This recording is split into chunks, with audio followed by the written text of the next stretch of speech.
Virginia, thank you so much for joining me today. We are here at G2E 2025, the 25th anniversary of the show. How are you doing? I'm great. Thank you so much for having me today. So I'll get right into it. I know you're a little bit pressed for time. I'm sure this is a very busy week for you, even more so for me. So I won't waste your time. There's some really big topics that I want to talk about. Obviously, you've been at the Resort Association for about 15 years now, thereabouts. That's right, about 15 years. And Nevada is always changing. As a Reno native myself, it's a lot different from even when I was growing up, which is not that long ago. But I feel like I'm sure it must be like an entirely different universe from that time to now. And what we find ourselves at now is a very unique time. It's kind of a weird time in the sense from somebody like me who pores over the data and reads all everybody's reports and listens to all the people say whatever they have to say. And it's kind of a make of it what you will time. I feel like you can look at whatever you want to look at and kind of draw your own conclusions in terms of, yes, there's national headlines every day about Las Vegas tourism being down. I don't know. I think I have to go back to my own reporting, but I think we're at 12 months or 13 months now since we've had a growth of more than 1% year over year. So that's obviously an extended period of time, extended data point, but also it is now coupled with the fact that we have now seen since the fiscal year, we've seen a sharp uptick in gaming revenue to the tune of about 5%, which is meaningful, not nothing. So with all that, I guess my question is with how do you take stock of that current situation and kind of what is the Resort Association's view in terms of, I'm sure you're getting a lot of, I'm sure you get a lot of the knee-jerk reactions that everybody does and people calling you like the sky is on fire, and then I'm sure other people are like, no, it's totally fine. So is there how do you take stock of like the situation, I guess, for somebody like yourself who's been around for so long? Yeah, so having been around for a while, I can tell you that it's a very cyclical kind of an industry, and so we do have downturns and then we have big upswings, and of course we came off, anybody looking at year over year data, we came off a phenomenal year and with the Super Bowl and the first F1, and so year over year comparisons, I don't know how meaningful those are, so I think it's encouraging that the gaming revenue is up. We are now going into October, which is getting to be convention season, so that's going to be a strong month for us. We're looking at the NFR, the Raiders are back at Allegiant, ice hockey's taken off, the Golden Knights are starting, the Aces are having quite a year, and then we'll go into SEMA and the, did I say NFR? The National Rotary Conference? Yeah, that's a big one. And then on into CES at the beginning of the year. So, we're optimistic. I think things look good. It's now that and you've seen these changes over time. You mentioned that it wasn't that long ago that the first integrated resort hotel was built. So now that there are a lot of other reasons for people to come here besides just gaming, I think it's not really surprising that we would see that the gaming revenue fluctuates. Of course, other kinds of things like entertainment, retail, the food and beverage, special events, those kind of, they fill the gaps in between the peak and the convention seasons.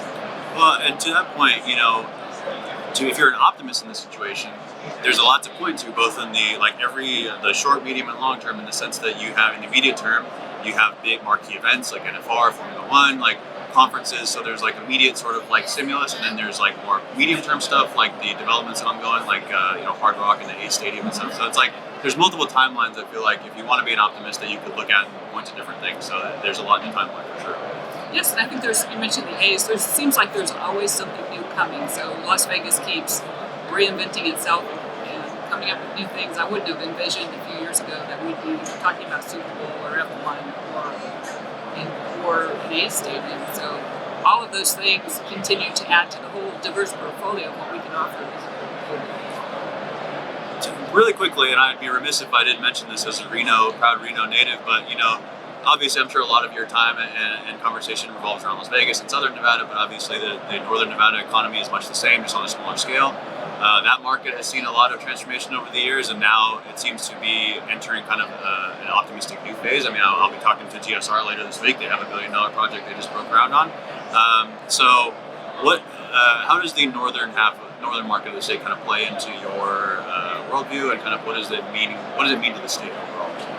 Well, we are a statewide organization, so I have a lot of members in Northern Nevada, and I'll tell you, I think they're very optimistic too, and I think you mentioned a couple of projects that I think are going to bring some new life to Reno, and so very excited about that. They've done a good job, I think, in Northern Nevada, maybe of being a little more diverse and so they may have more of a locals market, and they may have different special events. But I know they are also working to keep it kind of new and exciting in Northern Nevada. So I think they're pretty optimistic too.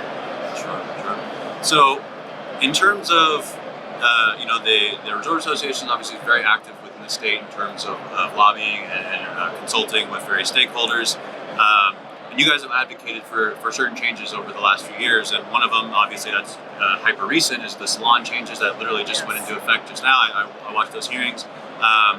So the Resort Association was a very prominent advocate for these changes. There was a number of different changes. People can go and look back at the coverage, but everything from including poker as a game to lowering minimums, et cetera, et cetera.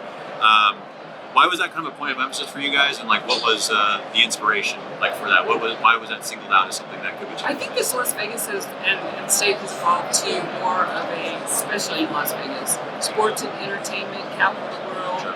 We have Allegiant Stadium, so now we attract headliners that we couldn't have before because we can sell out 65,000 seats a night, maybe 2 nights in a row. So this idea that we have now high-value guests can be celebrities. They can be people who want privacy. So they're not the high rollers of yore. So when we want to create a special experience, we want to do a curated gaming experience for an individual who doesn't want to be followed around with cameras or be mocked or craps table or something. And we can offer that experience to them. So it's a gaming salon is what we ran into. One thing, a lot of people didn't know the difference between a high-limit salon and a gaming salon. So a gaming salon is a space that can be operated in private or public mode, but it gives you the opportunity with enhanced security and surveillance by the regulators to offer that private gaming experience. So we believe that it becomes more of an amenity if you can offer that. So if you have a celebrity who wants that high-end experience, they might not be betting as much, but if you are getting thousands of impressions on social media, then that's really good for the destination. That's earned media. But they're also going to be here probably spending money on, in retail or in fine dining or other forms of entertainment. Even lodging now is such a high-end experience. So I think it gives the operator with the regulations a lot of opportunity and flexibility to create those experiences for customers who bring a lot of value in different ways to the resort. And that was something that, all three of the companies that had testified in support, whether it was Wynn, MGM, and Hard Rock, they all echoed similar sentiments that it's more about widening the net in terms of how we can accommodate more people and facilitate more of those experiences, not necessarily just lowering the minimum for the sake of doing so, but obviously very targeted. Exactly. And I would also point out that as far as our research could tell, we were the only state that had those kind of limits in a gaming salon. Yeah. And so we're competing with, card games that are happening other places, and we couldn't have poker. Well, now we can have poker. We're competing with other states where you can have a private salon experience. So I think it levels the playing field for us a little bit too, and we're able to now compete with some of those states that can offer private salons. Just briefly, to tie up that subject, but poker was obviously a big emphasis for you guys. And I'm curious about that. Why was that something that was highlighted as a big? And for clarification, it was added as a salon game, but if I remember correctly, they did not do the one player bankroll the entire table. They kept the per player minimum, so it was kind of like a give and take there a little bit. But there was a player minimum on that, and I believe, and I have to go back and look at the regulation, there was an opportunity to go to the chairman and get permission to go lower. But the thinking was, are you asking me about why there was a minimum or why there was? Well, just the inclusion of poker in general. Why was a point of emphasis? Because that was interesting to me. Yeah, because there are a lot of card games that go on in other states, and you can't have that kind of a private card game here. You can have a private card game in California. It's kind of a leveling the playing fields. It was something that other legal venues were able to offer that we weren't able to offer, so now we have the ability to do that. So certainly there are a lot of poker rooms now, but this would be a more private experience, more curated experience, something we can really make special. Sure, and as I said, it's in effect now. It's already it's something that could be that could go in relatively quickly. It's not. Yeah, we're very excited that the regulation became effective immediately after the commission approved this. So moving on to public safety, which is something that unfortunately there's been a number of high-profile public safety events, whether they be shootings or other events at Nevada casinos. That's both in northern and southern Nevada. all those events are obviously tragic, but it kind of highlights something, which another thing that the Resort Association had lobbied for this year was now please correct me, but it was you guys had lobbied for the reintroduction of the dedicated court for the tourism sector in Las Vegas. That you wanted the reinstatement of the court. We did advocate for that. Yeah, but that wasn't ultimately successful, or what were those efforts this year, or what was the culmination of those efforts? Well, the Justice Court decided to end the resort court, so we'll continue to have those conversations. But we do think it's really important. Sure. Las Vegas is a safe destination. Sure. I think Reno is very safe too. But I think it is very important that people, our employees and our guests, feel like they're coming to a safe destination. They're on vacation, they want to have a good time. They don't want to be thinking about their safety. Our employees want to feel safe and secure when they're at work. So it's very important to us that we are maintaining not just the actually safe, but also the reputation that it's safe, because we don't want to become one of those cities where people don't go there because they don't feel safe. So once you lose your reputation, I don't know how you get it back. But it's very important that the reputation of the destination is. You mentioned we could have very few events here, but if you have an event in Las Vegas that's bad news, it's going to be national headline. So we're very sensitive to that. And that was one of the interesting. It was interesting to see you both teamed up with Culinary for those efforts, which doesn't happen very often for those who know that stay in this industry. So we did, and I think that is a little bit unusual. Those are there are partners in a lot of things. You can't have resorts without. Exactly. Without the people who are making the experience for the guests. And so, we were grateful for their participation, and they had a view that their employees, their members, want to be safe at work. They don't want to worry about, going into a guest room or walking to the car in a parking lot or having somebody take the tip jar. Those are not like the biggest crimes on the planet, but they're certainly the things that make them feel safe at work, and that's very high priority for us. And this was something that, it was in place before, you know what I mean? Like the court was established, and then it was sundown, and then you had advocated for the reinstatement of it. But when it was active, is that, in talking to your members and other people around the state, was that something that was received warmly, or that people were receptive to that when it was active? When it was active, the resort security personnel, the security chiefs, felt like it was very effective. Sure. Part of the thing we'd like to see is have more data, because there's a lot of money that goes into providing, maybe not just for the courts, but also for the diversion programs. Sure. So we think it's really important that we have good data so we can see if those resources if it's working, if we're investing in those, and if not, maybe we'll learn something else about how to create a better deterrent for people who are repeatedly showing up, for crimes of opportunity. Sure. One last thing. The last thing in terms of, obviously this is very controversial. There's no way of getting around into the industry in 2025, but the prediction markets that have swept the nation. Nevada is at the center of that, in the sense that they were one of the first states to issue a cease and desist. That has now led to the court system in reference to Kalshi, and what Nevada views as illegal sports betting.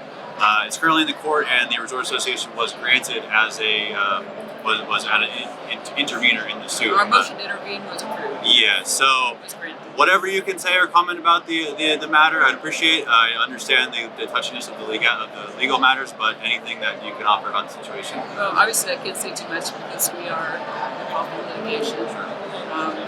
But anyone who looks at this site who's familiar with gambling, it looks like gambling, but it's gambling with no regulations. You can be 18 to 21 instead of over 21.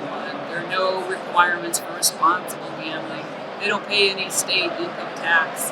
So it looks a lot like gambling. So we'll see. Is it the future of gambling, or is it the end of sports book? I don't know. But so we're going to be watching that very closely. I imagine that this will be in the courts for a while. Yeah. So we're just keeping a close eye on it. Definitely, as will as the entire industry, and I think it is worth noting, obviously, and I'm sure most people are aware, but it is worth noting that it's not like Nevada is taking this fight on. It's like Nevada versus the entire. There are several states involved in litigation at various points, and there are several stakeholders from all across the industry, all across the U.S. who are come out against it. So it's not as if I don't want to present it as if it's only the Resort Association who is taking this fight on. So I think it's worth mentioning. That is true. You see it at several states and increasingly growing number of states. So, it is a growing number of states. So I think it's going to be interesting to watch. That's for sure. This has been great. I'll get you out of here on one more. This is kind of, as long as I've been alive, the topic of lottery in Nevada has been something that comes up every few years, and it's always kind of dismissed as a dream that will never be materialized.